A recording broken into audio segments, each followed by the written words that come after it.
Hey, this is Mr. Ward, and I'm going to do a video key for Do Now 19.3. That's week 19, day 3. So we have a couple things that are the givens. So there's my statement. PM is the perpendicular bisector of BC. Okay, that's a given. And we also have our given AB is congruent to AC. That is a given. And we are trying to prove that A, the point A, lies on PM, or that PM passes through A. So we're trying to prove that this line continues on and goes through A. Now we know this is congruent to this. So let's label that given. So we know that this is congruent to this. And we also know that PM, the line PM, is the perpendicular bisector of BC. Okay. Now, because it's the perpendicular bisector of BC, then we also know that BC has been split into two congruent segments. So that is congruent to that because BC has been bisected. So M is, so now we can say M is equidistant to B and C by definition of a bisector. It's a perpendicular bisector, but that's just by definition of bisector. And now we know that A and M determine a perpendicular bisector.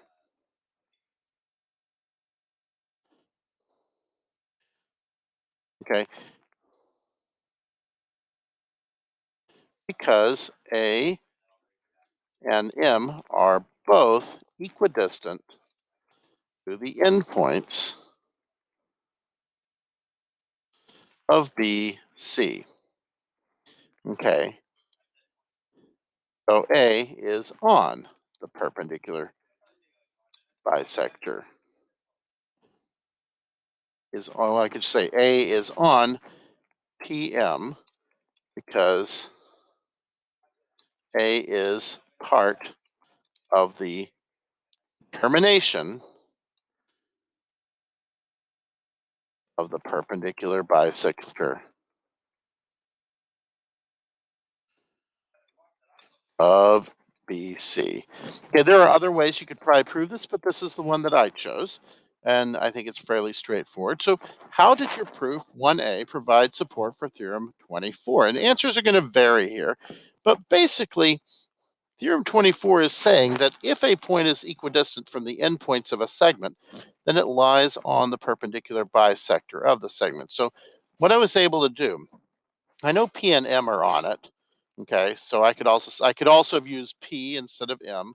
So P, I could say P is equidistant to B and C, and I know A is equidistant, so I can use that information to go through Theorem 23, which says that if 2 points are equidistant, then they determine, let me make sure that was 23, they determine, no, that's 22, so that's Theorem 22.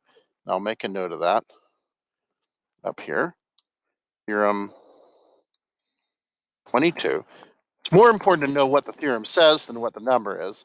But at any rate, if 2 points are equidistant from the endpoints of a segment, so we are able to use that information. We're able to combine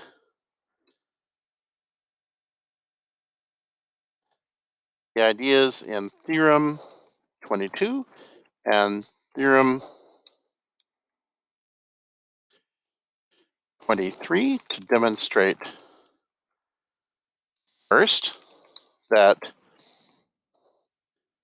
A and B, or not A and B, was it A and M?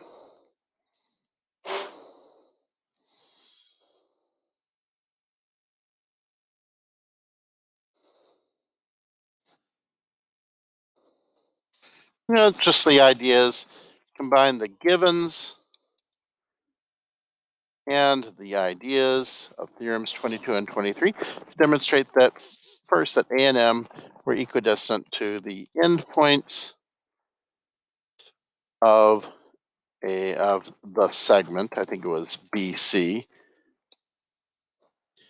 and then that A and M determined perpendicular bisector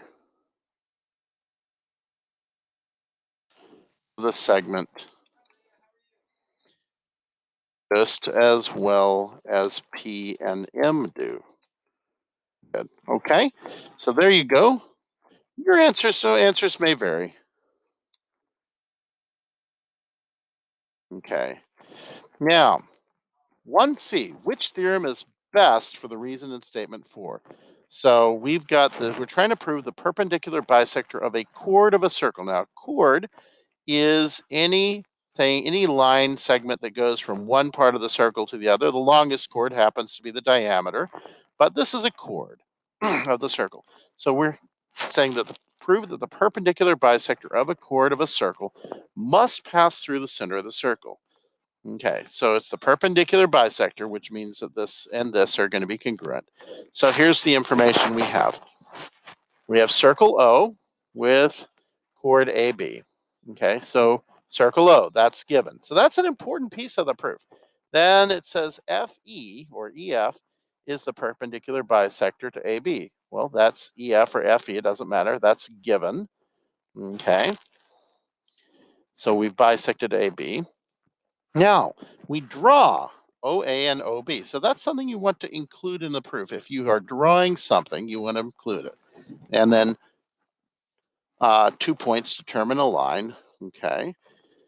Now, statement 4, OA is congruent to OB. So we need to come up with a reason for number 4, for statement 4. So let's look at this. So we're trying to say OA and OB are congruent. So which of these theorems would do the job? Theorem 18, all radii of a circle are congruent. Theorem 22, if 2 points are equidistant to the endpoints of a segment, then those 2 points determine.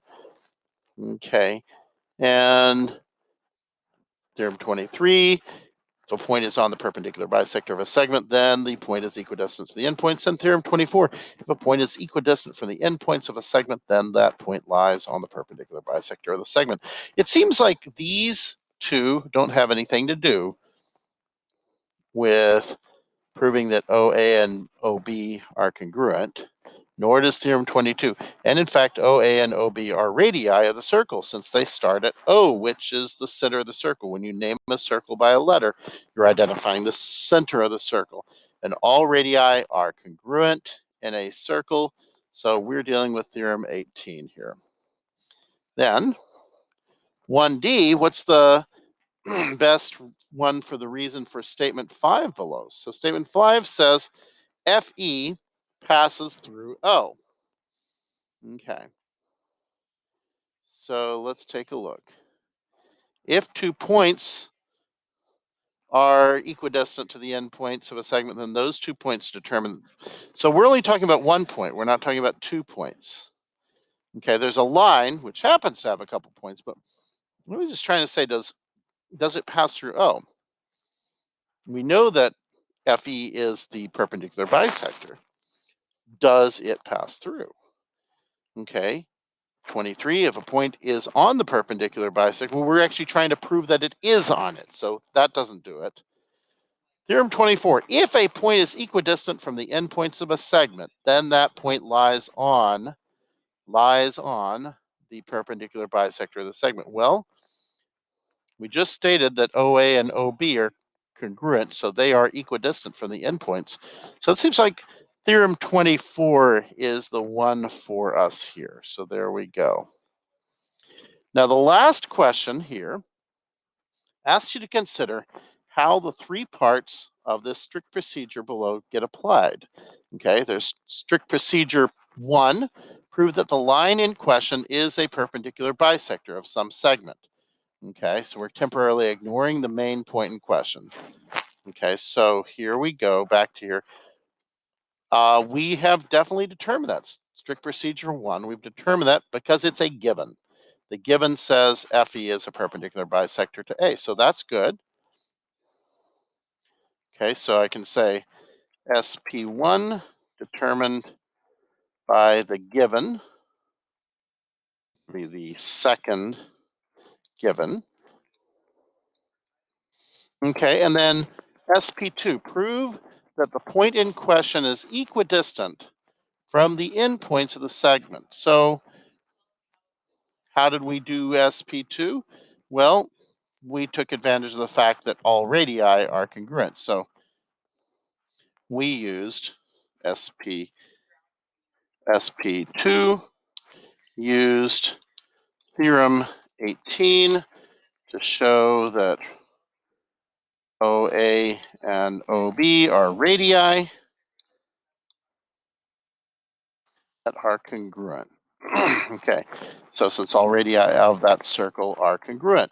And then SP3, apply Theorem 24 to conclude that lies on the line. So Theorem 24. So we then said, of course, that FE passes through O because O is equidistant from the endpoints. That's how we're able to do that third part. So SP3, it applies because we have been able to show that O is equidistant from the endpoints of the chord, okay, and therefore lies on, and this is actually called the lies on theorem, lies on the perpendicular bisector. All right, I hope that was helpful.